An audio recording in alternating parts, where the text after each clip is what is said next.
How was it to grow up biracial? It's pretty awesome. Oh, okay. Yeah, you know, I love it because it's like I went through a lot of shit definitely growing up. You know what I'm saying? Like hearing shit in my household, and then going to school and hearing other like it's different. You know, like being raised in a black family, and like literally I'm the only person in my family who actually looks like this. Like everybody else looks black, and which is. So I grow up and I'm around all these people and they're like, oh, this is my family, this is me, this is what I am. And then I go out by myself into the world and you're categorized as something else. But I don't, it's like, it is whatever. Like with race, you know, people are going to say, oh, he's the white boy, or, oh, I knew he was mixed, or he looks fucking Hispanic, or this, or whatever. Or he just, like, they can say what the fuck they want. But the great thing is I know who I am. And exactly. I would rather be hated for who I am than loved for who I'm not. So right. Well, never forget who you are. Never forget where you come from. Definitely. And I could tell you're already a leader, not a follower. Right. XXL. Yeah. They're the only left magazine still standing, so to speak, in hip hop. I come from the Vibes, the Sauces, the Murder Dogs, the Rap Sheets, the Rap Pages, and you're on the cover. Yeah. You know, the Hot Freshman. Yeah. And I remember we did that years ago with Nipsey Hussle. Crazy. When I was working with Nipsey.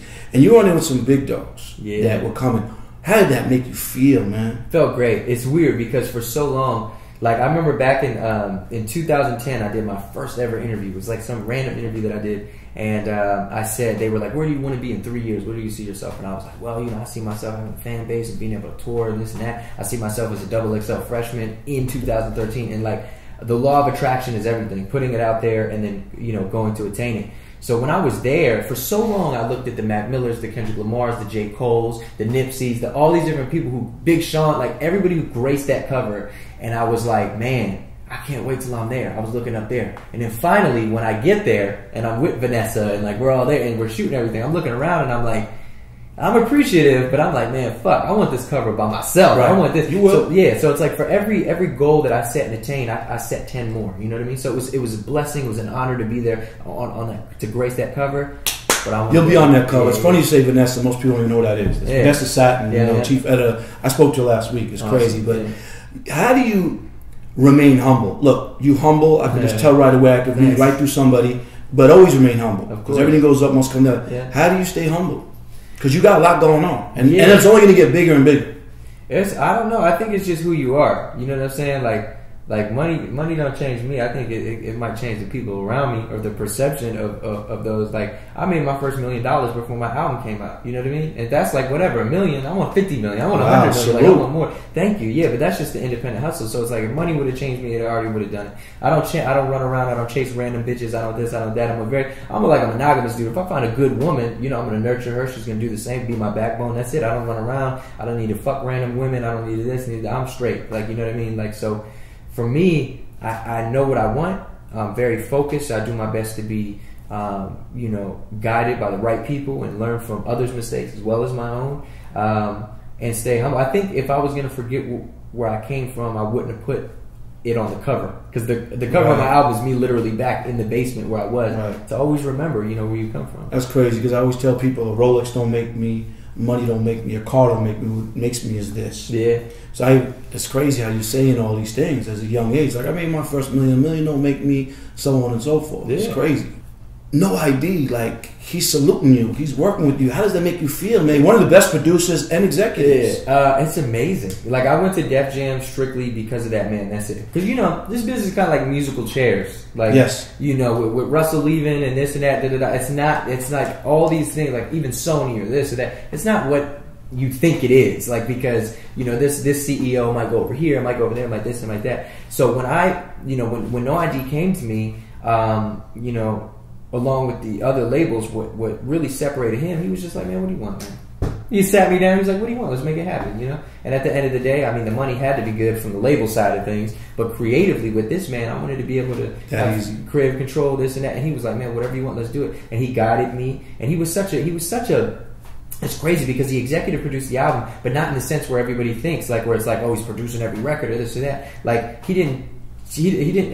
It wasn't about No ID co-signing some beats. For me, it was like the vision. So exactly. So I wasn't the same kid who did walk into his office like, oh man, we're gonna do this and that. And like 2 years later, it's like, wow, he opened up his home, his studio, his musicians, people who do Cocaine 80s and all these different things with him. And he was like, here you go, kid. Let's see what you can do by yourself. Wow. And I put it together. Yeah. So salute to him. No, that's how it goes. Like these days, let the people be creative and just guide them. Yeah. And I love that. Yeah. Now let's talk about Def Jam. Yeah. Rick Rubin and Russell Simmons, my friend, my mentor. I grew up with his brother Run, and he put me in the game.